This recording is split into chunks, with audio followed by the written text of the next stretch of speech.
kita mulai ya perkembangan dan pembaharuan di dunia Islam ataupun di dunia Muslim. Oke, teman-teman sekalian, peradaban Islam ataupun Islamic civilization adalah bagian-bagian dari kebudayaan Islam yang meliputi berbagai macam aspek.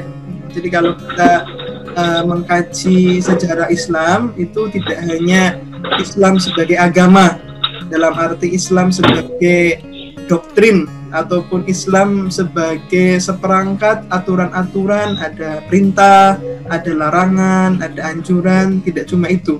Jadi kalau kita belajar peradaban ataupun sejarah Islam itu mencakup banyak aspek. Di antaranya di sana ada aspek ataupun kajian tentang filsafat. Jadi Islam pun mengajarkan tentang filsafat dan melahirkan suatu diskursus ataupun wacana filsafat. Lalu Islam pun di sana ada aspek moralnya, atau kita kenal dengan aspek akhlak. Ya. Lalu juga ada aspek teknologi. Nanti kita akan sedikit singgung ya, bahwasanya dulu Islam itu menguasai sains dan teknologi. Kurang lebih 7 abad ataupun 700 tahun ya, yang kemudian mengembangkan teknologi pada saat itu adalah dari kalangan kaum muslimin. Sebelum Barat itu hari ini kemudian menguasai peradaban dunia, Islam sudah mengawali terlebih dahulu, menemukan berbagai macam sains dan teknologi yang mana sangat memberikan kontribusi yang begitu besar bagi kehidupan kontemporer sekarang ini. Ya. Kemudian ilmu pengetahuan, jadi yang sebenarnya menjadi peletak ya ilmu-ilmu, apakah itu biologi, apakah itu fisika, apakah itu ilmu sejarah, psikologi, itu juga para cendekiawan muslim. Ya, kita kenal dulu ada tokoh ataupun bapak sejarah yang meletakkan ilmu sejarah sebelum tokoh-tokoh sejarah barat hari ini kemudian menunjukkan dirinya. Kita kenal ada siapa teman-teman tokoh ataupun bapak sejarah Islam yang mana itu bisa dikatakan bapak sejarah dunia? Siapa teman-teman? Ada yang tahu? Namanya Ibnu Khaldun. Nah, teman-teman catat ya. Nah, ini bapak sejarah Islam namanya Ibnu Khaldun. Lalu kita kenal ada bapak kedokteran yang menulis The Qanun fi Tibb, Al-Qanun fi Tibb, The Canon of Medicine, yang mana buku ini kemudian dijadikan sebagai dijadikan sebagai referensi ya, sebagai rujukan, bahkan hingga kondisi ataupun keadaan atau sekarang ini sampai zaman sekarang ini, zaman kontemporer ini menjadi buku rujukan. Siapakah tokoh kedokteran sebelum ahli-ahli kedokteran sekarang ini muncul? Siapa teman-teman? Ada yang ingat tokohnya? Ibnu Sina bukan, Mbak? Betul, Ibnu Sina. Lalu sebelum kalau saya tanya, siapakah yang menemukan konsep pesawat terbang, teman-teman? Ayo, ada yang tahu? Oke, kita kenal ada istilah ataupun nama yang digaung-gaungkan, kalau nggak salah namanya Wright bersaudara, kalau nggak salah, iya nggak teman-teman? Padahal sebenarnya sebelum Wright bersaudara sudah ada tokoh Muslim ketika pada saat dinasti Abbasiyah. Nah, itu yang menemukan konsep pesawat terbang, yang menemukan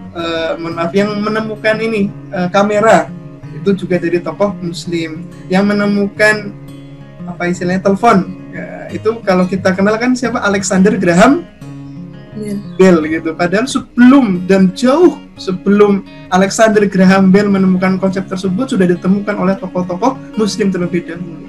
Tapi memang ada semacam penggelapan sejarah gitu teman-teman ya. Ada semacam penggelapan sejarah, ada semacam upaya bagaimana kita umat Islam hari ini itu tidak tahu akan kejayaan Muslim pada saat itu.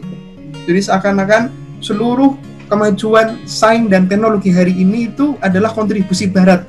Nggak ada peran dan kontribusi dari umat Islam sama sekali. Padahal konsep-konsep dasarnya semuanya adalah berasal dari cendekiawan Muslim pada masa dinasti Umayyah, dinasti Abbasiyah. Lebih dari 7 abad umat Islam menguasai peradaban Islam pada saat itu.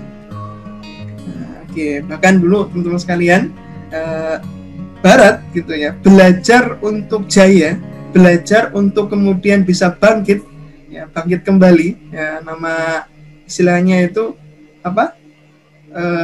Masa kebangkitan Barat itu namanya Renaissance atau Renaissance. Ya, itu sejak abad keberapa itu teman-teman?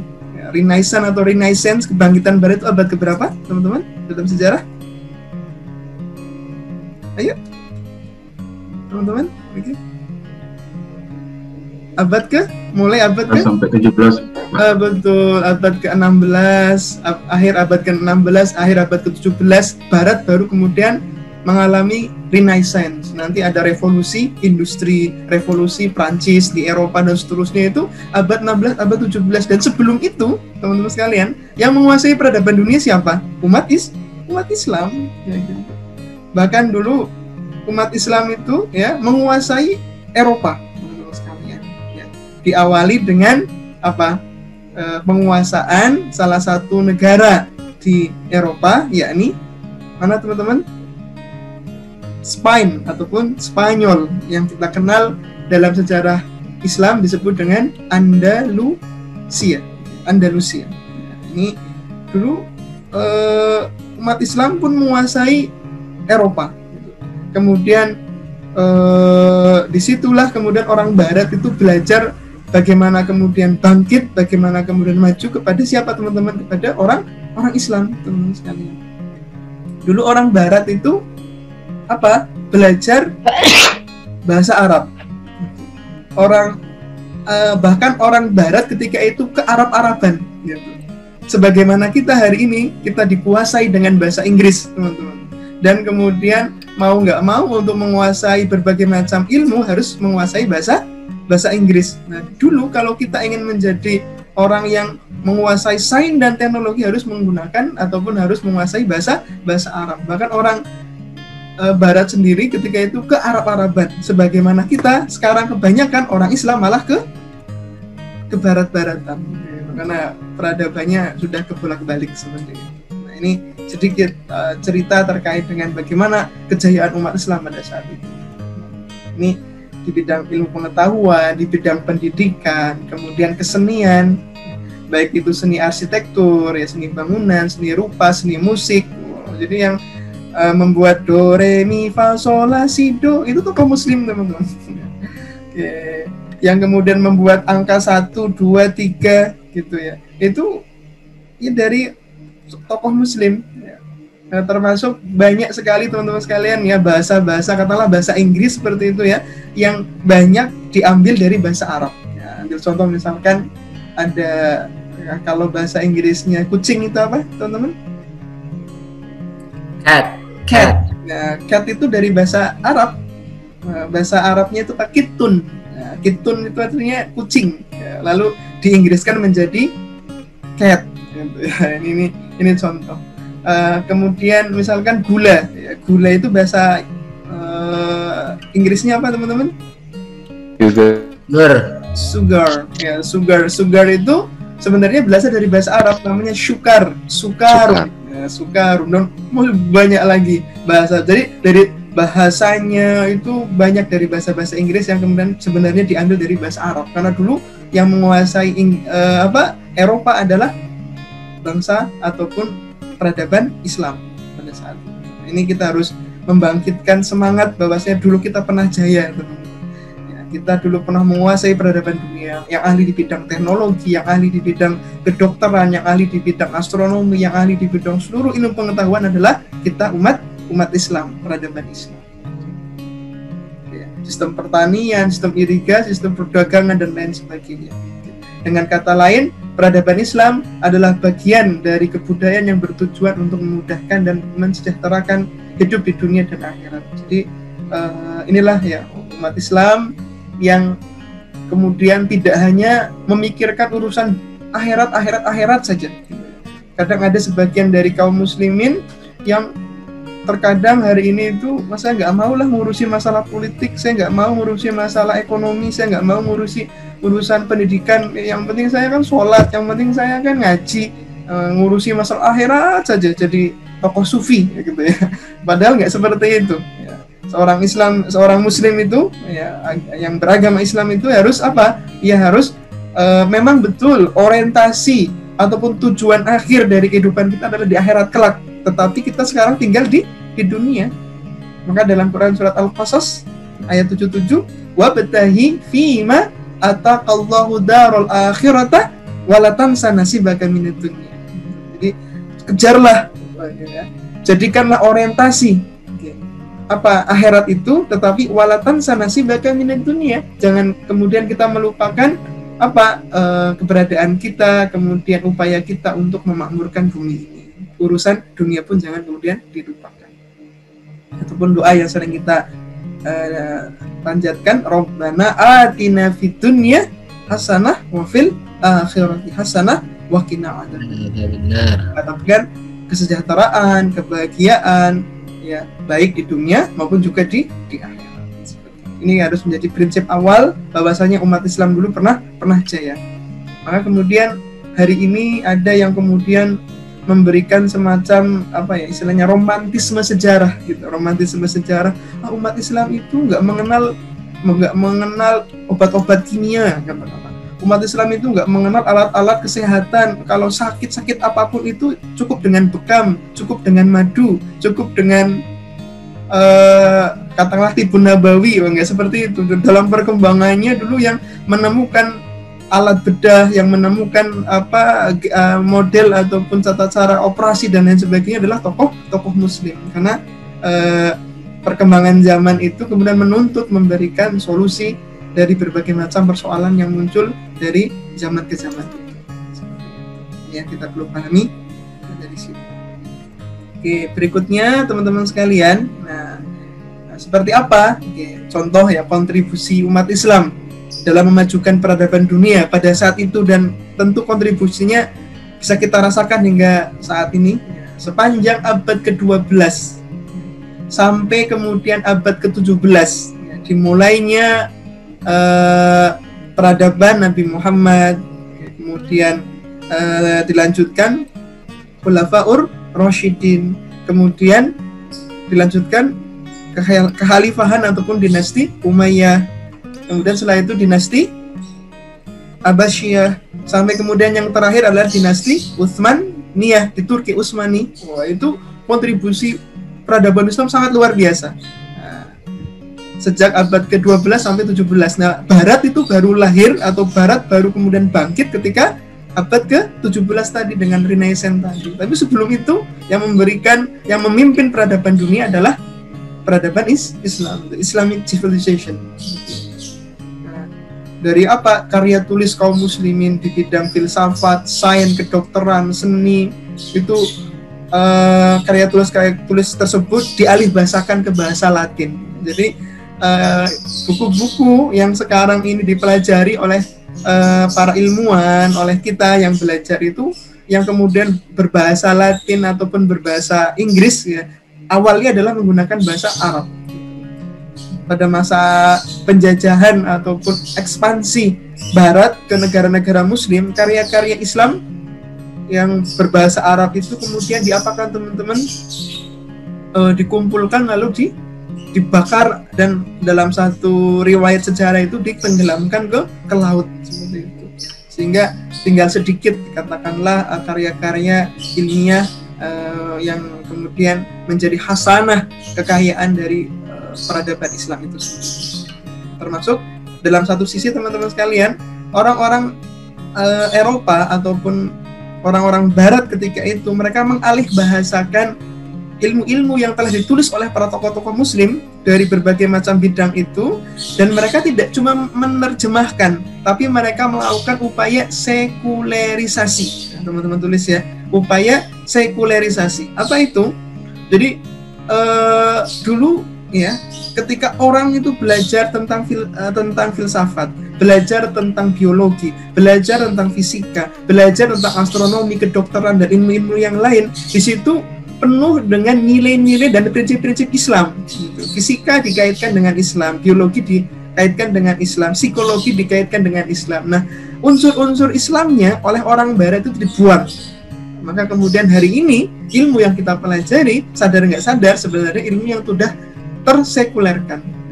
Ilmu yang sudah tersekulerkan, sudah ya kita belajar fisika nggak ada kaitannya dengan Islam. Gitu. Bahkan kalau kita belajar biologi, di situ ada teori evolusi gitu ya, itu malah bertentangan dengan akidah kita yang mengatakan manusia itu berasal dari kera, bukan berasal dari Nabi Adam alaihissalam gitu ya. Kemudian ketika belajar sejarah, di sana ada kajian tentang periode zaman gitu. Di situ ada pembahasan tentang manusia purba.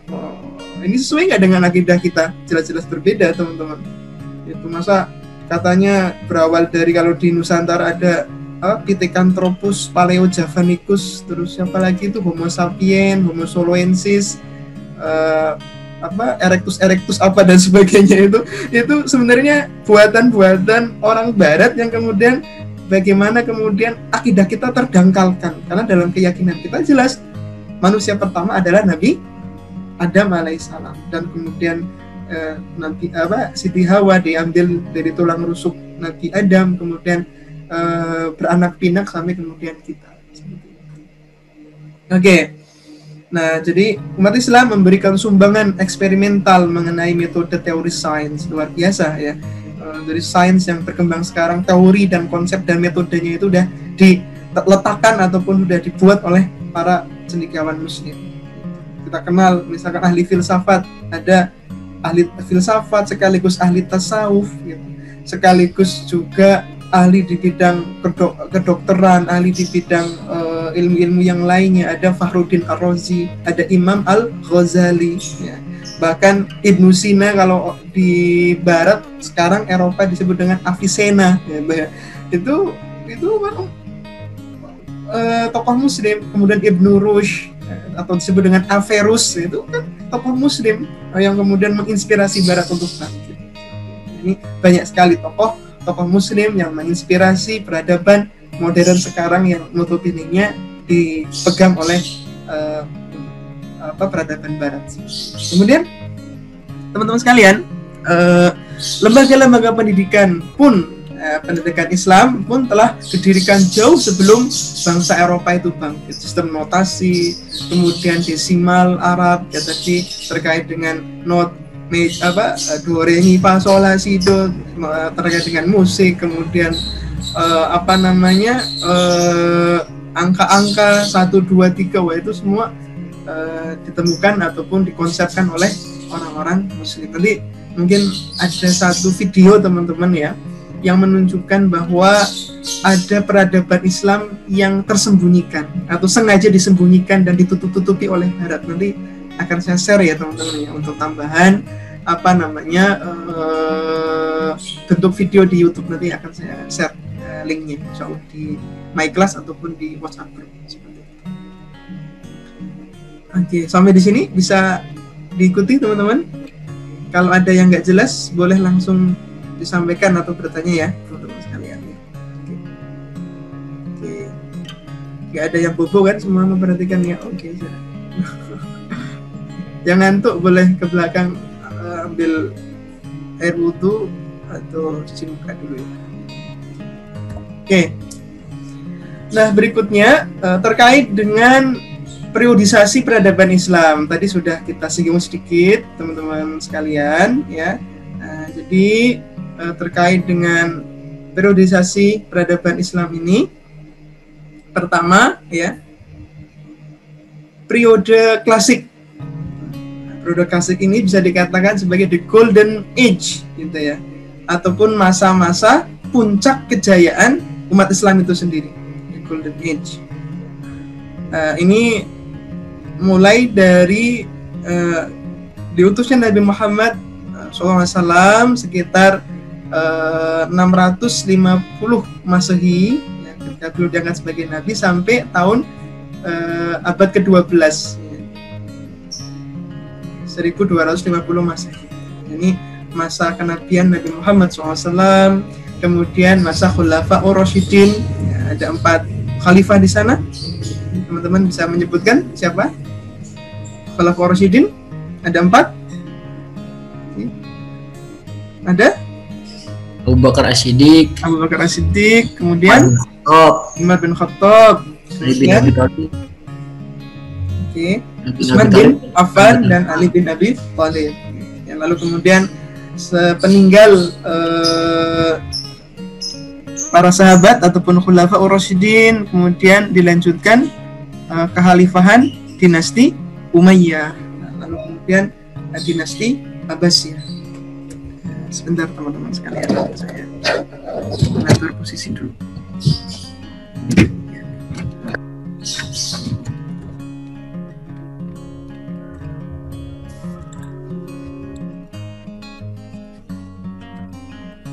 Oke, nah masa ini teman-teman sekalian merupakan masa ekspansi. Jadi umat Islam sudah sangat kuat pada saat itu, dari sisi militernya, dari sisi tata negaranya sudah sangat maju, sehingga kemudian mereka pun melakukan ekspansi ke negara-negara untuk apa? Untuk mendakwakan Islam, untuk menyeru mereka menjadi mengikuti risalah dari Nabi Muhammad SAW. Kemudian masa-masa integrasi, bagaimana ketika itu umat Islam itu sangat kuat dan sangat erat ukhuwah Islamiyahnya. Jadi umat Islam ketika itu ya berada di satu kepemimpinan gitu ya. Jadi tidak terpecah-pecah menjadi negara-negara sebagaimana sekarang. Ini salah satu karakteristik daripada kekhalifahan Islam. Gitu. Nah, lalu kemudian masa-masa keemasan Islam dengan berbagai macam bukti-bukti kemajuan dalam bidang sains, teknologi dan bidang-bidang yang lainnya. Dalam hal ekspansi, sebelum Nabi Muhammad SAW wafat di tahun 632 Masehi, seluruh semenanjung Arab telah tunduk di bawah kekuasaan Islam. Jadi tidak ada negara di semenanjung Arab ya yang tidak menerima Islam dan tidak dikuasai oleh bangsa ataupun peradaban Islam pada saat itu. Ya, ekspansi ke daerah-daerah di luar Arab pun sudah mulai sejak khalifah yang pertama, yakni Abu Bakar As-Siddiq, terlebih ketika masa dinasti Abbasiyah, sampai kemudian Spanyol atau Andalusia ketika itu kan yang menguasai adalah Bani Umayyah. Jadi Bani Umayyah ketika mundur di daerah semenanjung Arab, mereka membangun peradaban sendiri di barat, yakni di Spanyol. Jadi ketika itu Bani Abbasiyah menguasai di daerah Baghdad, Irak sebagai ibu kotanya, ya. Lalu kemudian Bani Umayyah jilid 2 katakanlah, kemudian membangun peradaban Islam di Spanyol. Itu jadi dalam satu waktu Bani Umayyah, Bani Abbasiyah pernah katakanlah berdiri bersama-sama. Nah, namun teman-teman, ya, pada tahun 1147 Masehi terjadilah disintegrasi. Nah, jadi ketika itu ya, setelah Bani Umayyah hancur ataupun mundur di semenanjung Arab, kemudian Bani Umayyah pun hancur di Spanyol, baru kemudian di situ umat Islam mulai terjadi disintegrasi. Umat Islam mulai terpecah, umat Islam mulai lemah. Ini sebenarnya muncul ataupun mulai sejak abad ke-12 atau abad ke-11 itu. Mengalami the dark age ataupun apa teman-teman, masa kegelapan. Jadi ketika masa the golden age-nya Islamic civilization teman-teman ya, masa-masa keemasan umat Islam, Barat itu ketika itu adalah bangsa yang barbar. Barat itu adalah bangsa yang tertinggal, bangsa yang mundur seperti itu, yang sama sekali peradabannya apa ya, peradabannya itu ya biadab itu jahiliyah seperti itu. Sampai kemudian ya luar biasa, nanti lain waktu bisa kita singgung sedikit terkait dengan peradaban Barat ya, yang namanya perempuan sama sekali nggak ada nilainya ya, hampir seperti masa-masa jahiliyah di Arab ketika itu ya. Dan lain sebagainya. Oke, kita lanjutkan. Nah, periode pertengahan. Kalau tadi periode awal ya berada di the golden age. Nah, periode pertengahan ya, sekitar mulai tahun 1250 hingga abad ke-18, 1800-an Masehi. Nah, ini adalah sejarah yang cukup panjang ya, yang mengarah kepada kemunduran umat Islam, atau bisa dikatakan sebagai periode kemunduran umat Islam. Dikarenakan apa, teman-teman? Satu demi satu kerajaan Islam yang awalnya menjadi satu dalam satu dinasti, dalam satu kekhalifahan itu kemudian terpecah menjadi banyak kerajaan-kerajaan. Lalu masing-masing satu kerajaan dengan kerajaan yang lainnya kadang kemudian di divide et impera, apa istilahnya itu, diadu, kemudian difitnah, kadang sama-sama kerajaan Islam tapi berperang, ada, kita nggak menafikan itu, sehingga kemudian berjatuhan satu demi satu di bawah, salah satunya adalah di bawah ekspansi Genghis Khan dan keturunannya. Nah, pada fase ini teman-teman sekalian, pada akhirnya kemajuan ya, umat Islam ini mulai muncul kembali dengan lahirnya ataupun dengan dimulainya 3 kerajaan besar, yakni munculnya kerajaan Utsmani di Turki yang kita kenal dengan Kekhalifahan Turki Utsmani. Lalu kemudian kerajaan Sawawi di Persia atau di Iran sekarang ya. Lalu kemudian ada kerajaan Mughal di India yang mengawali kebangkitan Islam. Jadi, kalau teman-teman pernah dengar istilah Taj Mahal gitu ya, ini kan salah satu peninggalan dari kerajaan Mughal di India pada saat itu, yang itu salah satu dari bukti peradaban Islam pernah jaya di sana di India. Nah, ini 3 kerajaan yang lainnya sudah berjatuhan tapi ini masih eksis gitu. Nah, kemudian puncak dari kehancuran dan kemunduran umat Islam adalah ditandai dengan mundurnya atau hancurnya kerajaan Turki Utsmani atau kerajaan Utsmani di Turki, yakni tepatnya pada bulan Maret tahun 1924.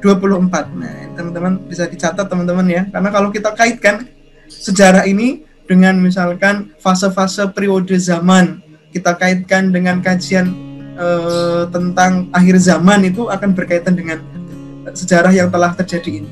Jadi hancurnya ataupun puncak kemunduran umat Islam itu ditandai dengan hancurnya atau runtuhnya kekhalifahan Turki Utsmani pada tahun 1924. Setelah itu hingga hari ini kita umat Islam sudah katakanlah udah nggak punya wibawa, sudah nggak punya kebanggaan lagi seperti itu dari sisi kekhalifahan ataupun dari segi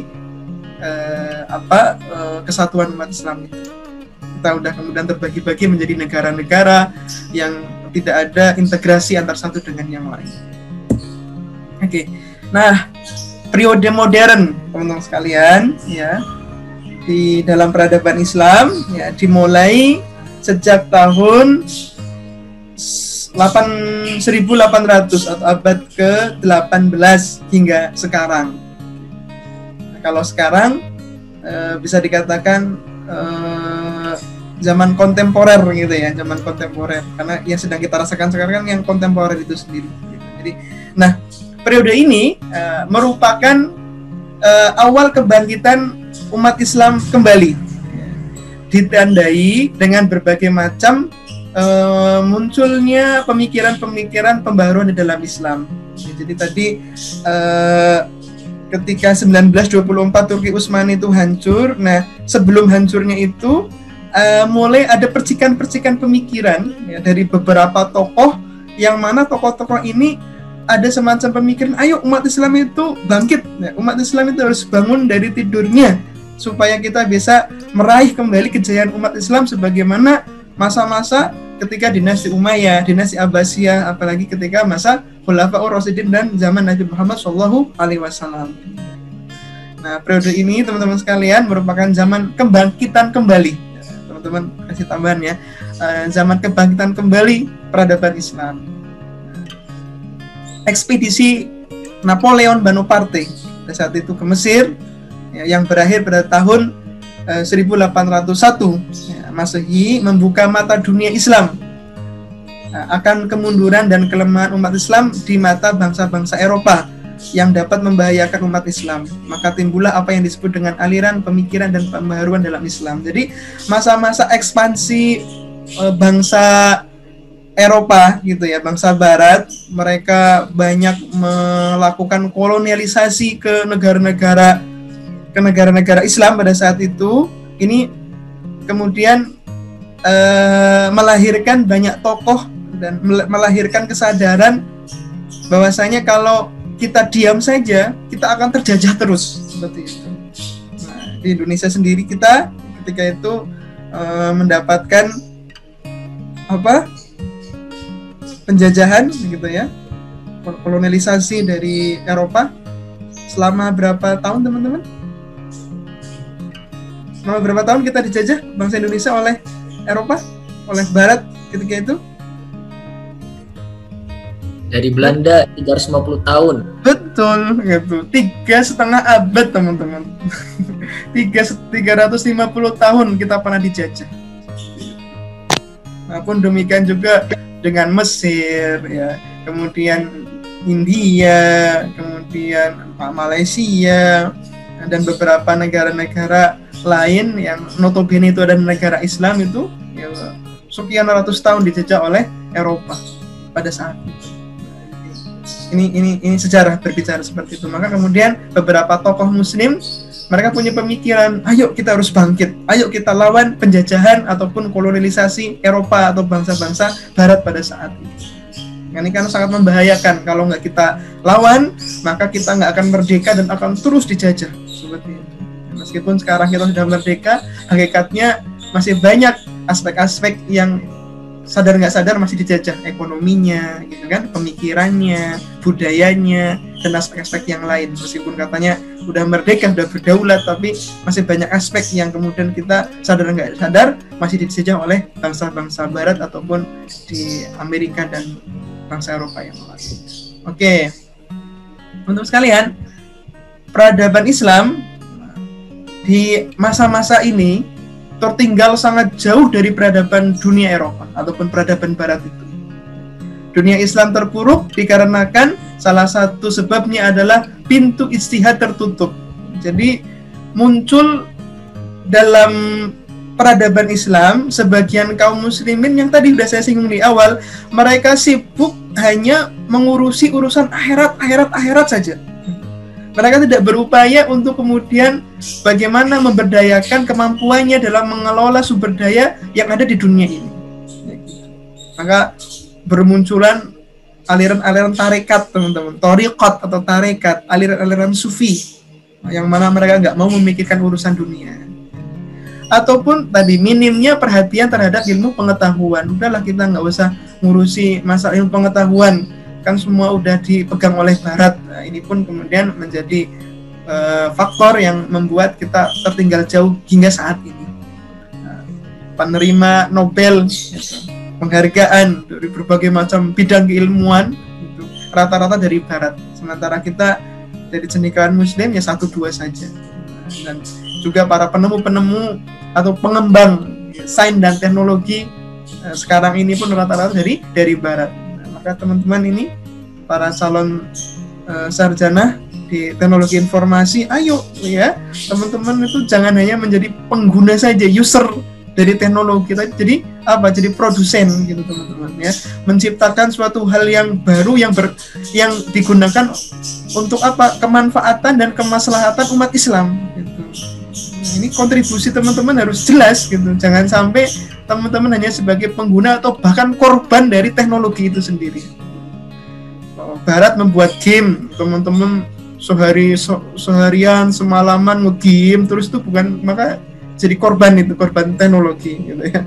Barat membuat tools berupa Facebook, berupa WhatsApp, berupa Instagram, berupa sosial media yang lainnya, kemudian kita tidak mampu menggunakan itu untuk hal-hal yang positif, berarti kita menjadi korban teknologi. Nah, ini teman-teman dari teknologi informasi.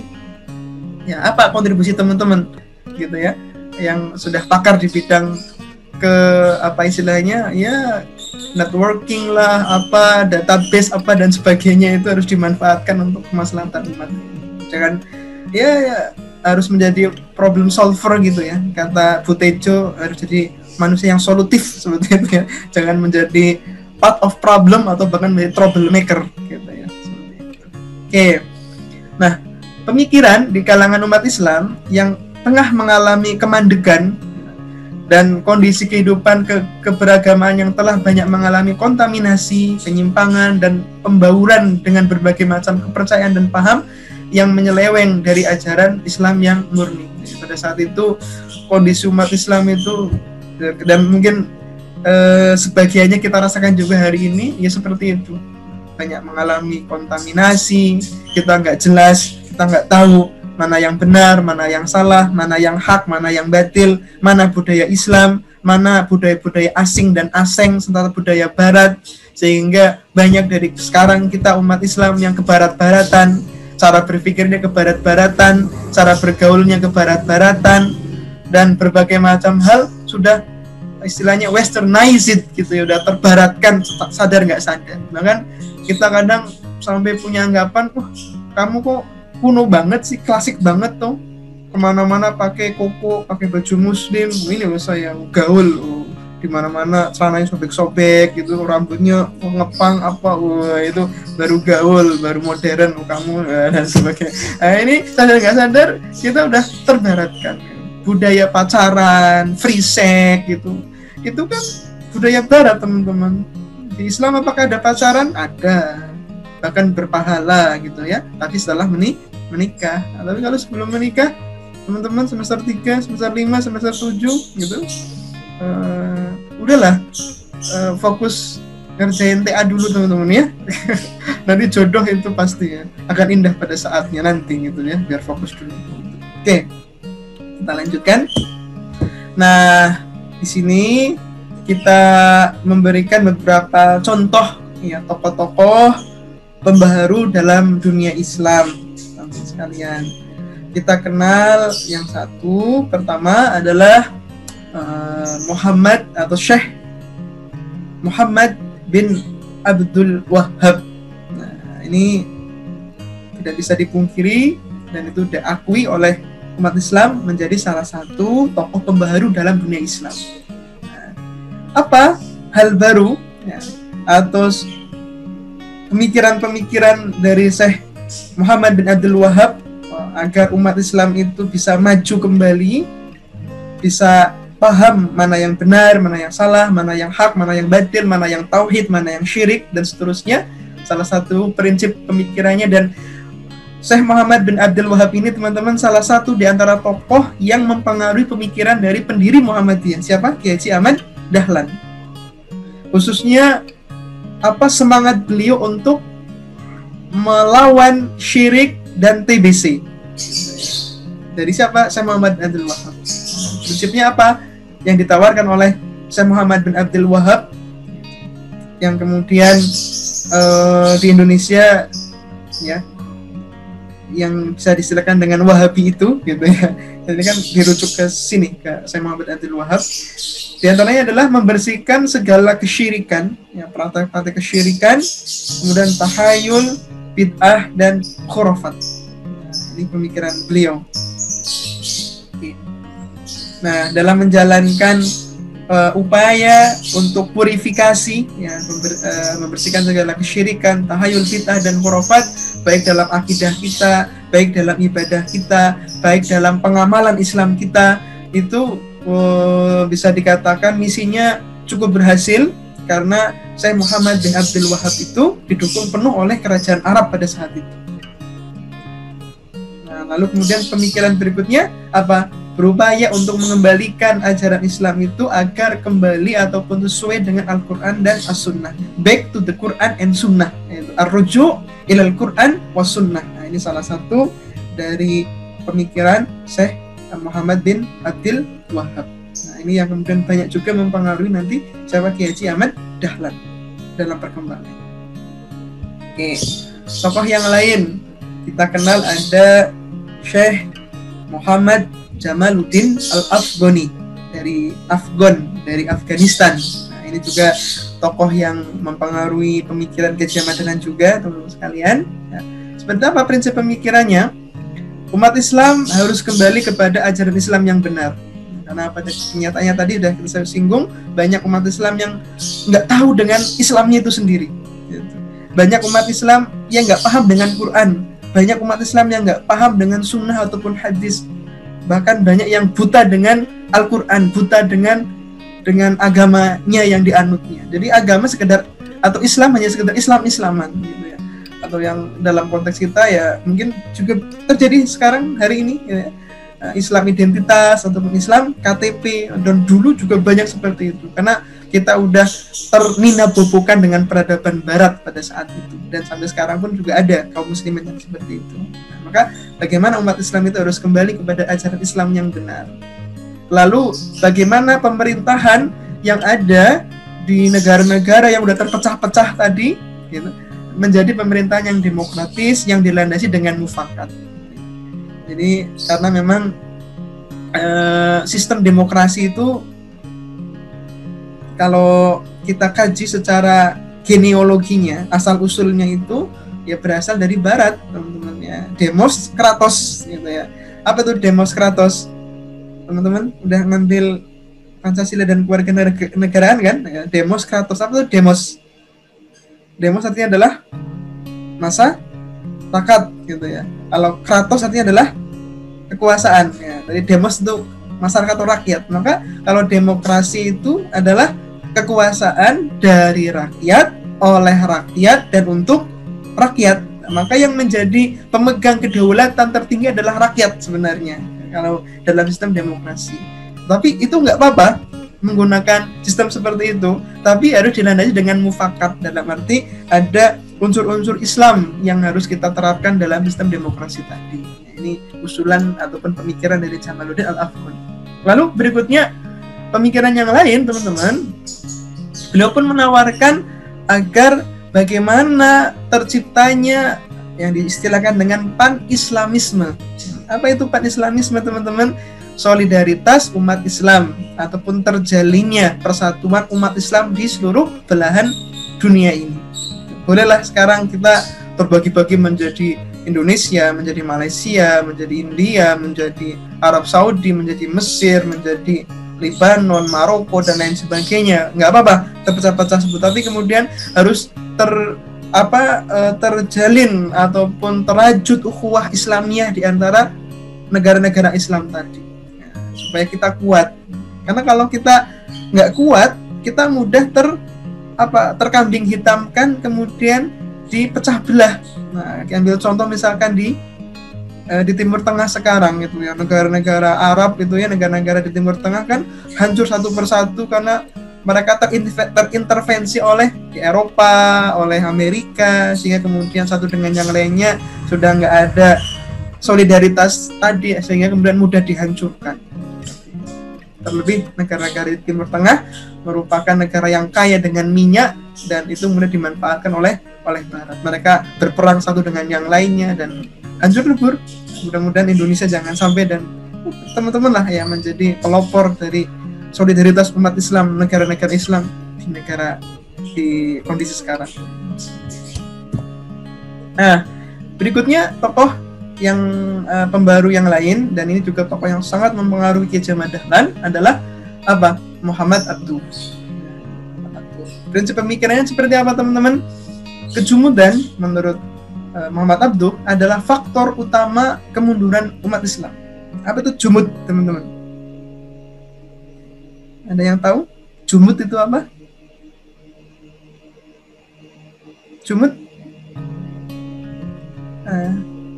Jumud itu artinya adalah kemandegan atau statisnya, gitu ya. Kemandegan ataupun statisnya ataupun berhentinya gitu umat Islam untuk berpikir, untuk mengurusi urusan dunia gitu. Itu menjadi faktor utama kemunduran umat Islam dalam urusan dunia tentunya. Kita mundur ataupun tertinggal di bidang sains, teknologi, ilmu pengetahuan dan lain sebagainya itu karena kita udah nggak mau berpikir, kita udah nggak mau kemudian membaca buku, kita udah nggak mau mengkaji ilmu-ilmu, mengembangkan ilmu-ilmu, sehingga kemudian itu menjadi faktor utama kemunduran umat Islam. Lalu beliau pun punya pemikiran, ya, penyesuaian antara nas dan perkembangan ilmu pengetahuan hanya terselesaikan dengan membuka pintu ijtihad langsung dengan Al-Quran dan As-Sunnah. Maka bagaimana kemudian perkembangan ilmu pengetahuan itu, ya, bisa dikembangkan dengan cara kita menyesuaikan ataupun dengan cara kita merujuk perkembangan ilmu tersebut kepada Al-Quran dan As-Sunnah. Jadi jangan sampai terlepas, karena Al-Quran dan As-Sunnah itu di dalamnya banyak sekali ayat-ayat, informasi-informasi yang sangat luar biasa untuk pengembangan ilmu pengetahuan kontemporer sekarang. Lalu bagaimana kemudian beliau pun punya pemikiran tidak adanya dikotomisasi. Apa dikotomisasi itu? Teman-teman ada yang paham istilah dikotomisasi? Apa, Mas Qasim? Tahu dikotomisasi? Mas Vito? Apa dikotomisasi? Artinya adalah pemisahan, gap, gitu. Dalam pendidikan. Jadi kayak gini, ini juga nanti akan mempengaruhi jamaah. Jadi kalau dalam belajar ilmu, ya, itu jangan kemudian kita melakukan dikotomi atau pemisahan. Orang yang ahli di bidang sains atau bidang ilmu ya udah, ahli di bidang fisika ya memang ahli di bidang fisika saja, nggak perlu paham dengan agama. Orang yang paham di bidang agama nggak perlu paham di bidang yang lainnya. Nah, ini nggak boleh seperti itu. Kalau bisa ya teman-teman ahli di bidang ke-TI-an tapi juga harus paham dengan agama gitu. TI tapi hafal Quran gitu ya, TI tapi hafal hadis, itu kan luar biasa. TI tapi kemudian memahami agama dengan baik dan mengamalkannya dengan baik, ini baru luar biasa. Jadi sekarang kan kadang terbagi-bagi tuh teman-teman ya, ahli bidang kedokteran tapi nggak paham dengan Islam atau sebaliknya. Ini supaya kita kemudian bisa maju ya, mereka pakar di bidang nuklir, pakar di bidang kedokteran, pakar di bidang politik, tapi mereka pun dibekali dengan keislaman yang baik. Jadi dalam ilmu pendidikan jangan ada dikotomisasi. Lalu berikutnya ada tokoh yang namanya Rashid Ridho. Seperti apa prinsip pemikirannya? Nah, pertama, bid'ah, yakni menambah ataupun mengurangi ataupun membuat sesuatu yang baru dalam bidang akidah dan bidang ibadah mahdhah, dan juga paham fatalisme. Yani teman-teman tahu paham fatalisme itu ditulis ya, kalau nggak paham fatalisme itu adalah paham Jabariyah. Nah, paham Jabariyah. Apa itu paham Jabariyah? Paham yang mengatakan bahwasanya kita ini manusia seperti wayang. Ya. Adapun yang menjadi dalang atau sutradaranya adalah Allah. Maka kita ini hidup di dunia ini ya semuanya ya seperti air mengalir saja. Kita udah nggak bisa menentukan kehidupan kita. Maka ya hidup asal hidup, nggak usah lah usaha-usaha terlalu keras, ikhtiar terlalu berat. Ya semua udah ada yang ngatur kok. Gitu. Kita cuma jalani saja gitu. Nah, ini dalam satu sisi ada benarnya, tapi di sisi yang lainnya itu parah ya, karena betul Allah yang menakdirkan kehidupan kita, Allah yang mengatur kehidupan kita, tapi kita pun diperintahkan untuk berdoa, merencanakan, berikhtiar, berusaha, kemudian tawakal gitu. Jadi jangan kemudian semua tawakal tanpa ada ikhtiar ataupun usaha. Nah, ini bid'ah dan paham fatalisme yang Jabariyah tadi itu merupakan penyebab kemunduran umat Islam. Lalu berikutnya ijtihad ya, harus dibudayakan dalam ranah muamalah, bukan dalam ranah ibadah. Nah, jadi kalau dalam masalah ibadah udah jelas, udah qat'i, sudah aturannya harus didasarkan oleh apa yang diperintahkan oleh Allah dan Rasulullah, apa yang dicontohkan oleh Allah dan Rasulullah. Nggak perlu ada ijtihad lagi. Tapi kalau dalam ranah muamalah, bagaimana misalkan urusan perdagangan jual beli, Kalau dalam konteks kita sekarang, jual beli yang dulu awalnya hanya offline, dan sekarang ada jual beli online gitu. Lalu pengembangan muamalah yang lainnya ini boleh kemudian diistihadkan. Ini pemikiran dari Rasdito ya. Lalu kemudian pan-islamisme ataupun solidaritas umat Islam itu dengan wujud kepemimpinan Islam yang tidak monarki absolut. Jadi pan-islamisme bisa terwujud dengan tadi demokrasi yang mufakat gitu ya, kalau menggunakan bahasa Jamaluddin Al-Afghani. Nah, ini ada Hasan Al-Banna. Nah, ini tokoh Mesir ya, yang menjadi pendiri dari gerakan Ikhwanul Muslimin di Mesir. Ini pun mempengaruhi pula pemikiran dari Kiai Ahmad Dahlan ya. Beliau menyebutkan umat Islam harus kembali kepada ajaran Islam yang benar, memperjuangkan Islam melalui gerakan politik. Nah ini, sehingga kemudian Ikhwanul Muslimin baik itu di Mesir sebagai negara tempat di mana didirikan, lalu di negara-negara lain termasuk di Indonesia, mereka memperjuangkan Islam lewat gerakan politik sehingga mereka punya partai politik. Nah kalau di Indonesia adalah PKS gitu ya, Partai Kesejahteraan Keadilan Sosial ya, Partai Keadilan Sosial dan Partai Keadilan Sejahtera ya, maaf.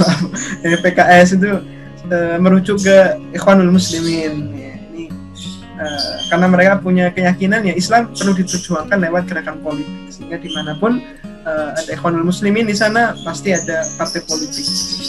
Lalu menghidupkan solidaritas Islam atau pan-islamisme tersebut dengan terjalinnya persatuan umat Islam di dunia ini dengan adanya gerakan transnasional. Maksudnya apa teman-teman sekalian? Gerakan transnasional itu ya kita katakanlah boleh ya mengembangkan misalkan yang Muhammadiyah gitu ya, mengembangkan Muhammadiyah di Malaysia. Padahal Muhammadiyah ini kan awalnya di Nusantara. Oh, mengembangkan Muhammadiyah di Taiwan, di Jepang, di Australia, di Amerika gitu.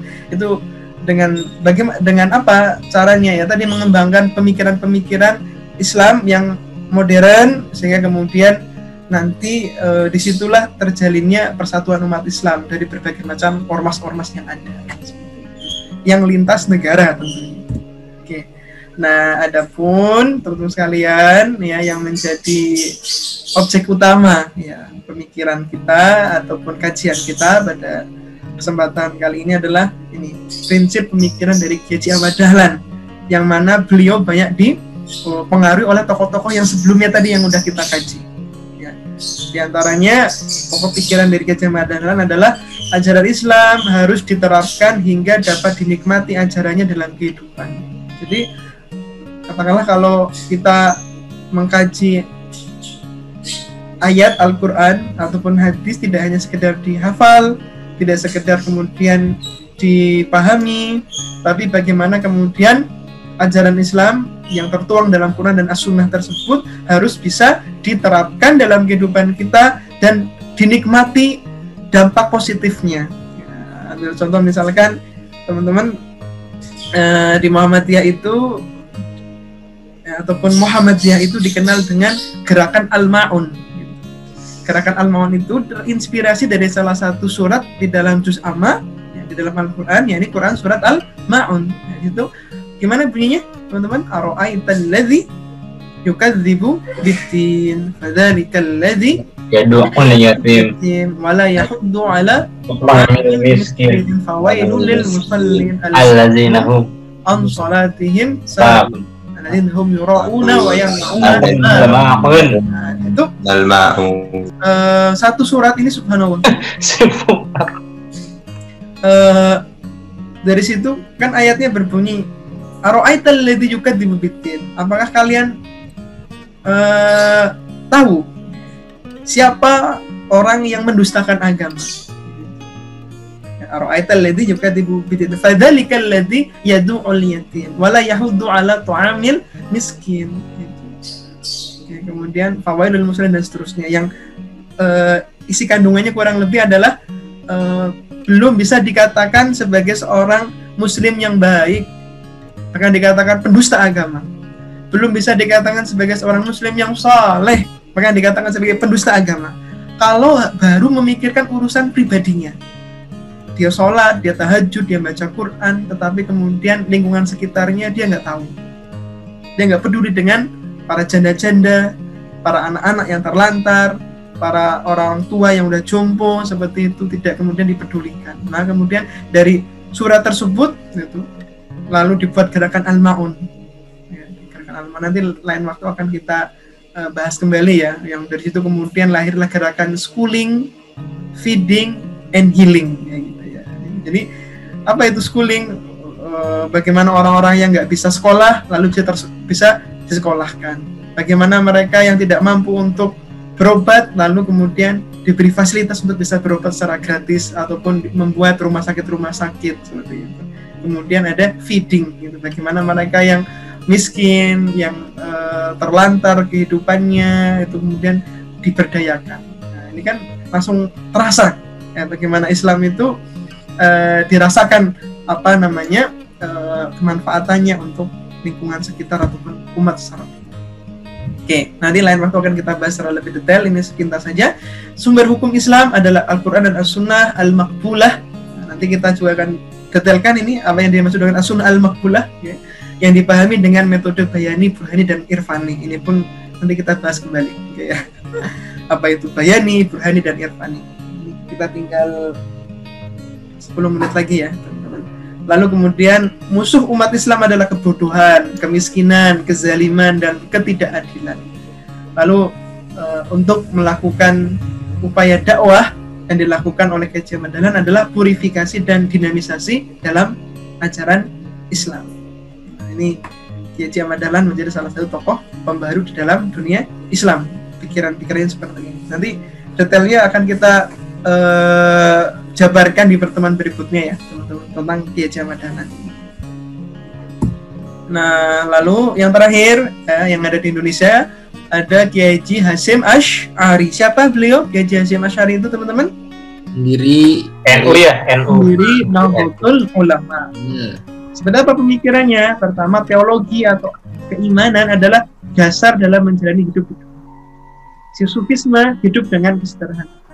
Fikih bermadhab dengan menjunjung tinggi toleransi, serta pendidikan harus memanusiakan manusia dengan adanya penghormatan terhadap ilmu dan ini pikiran dari Kiai Hasyim Asy'ari. Sementara itu dulu.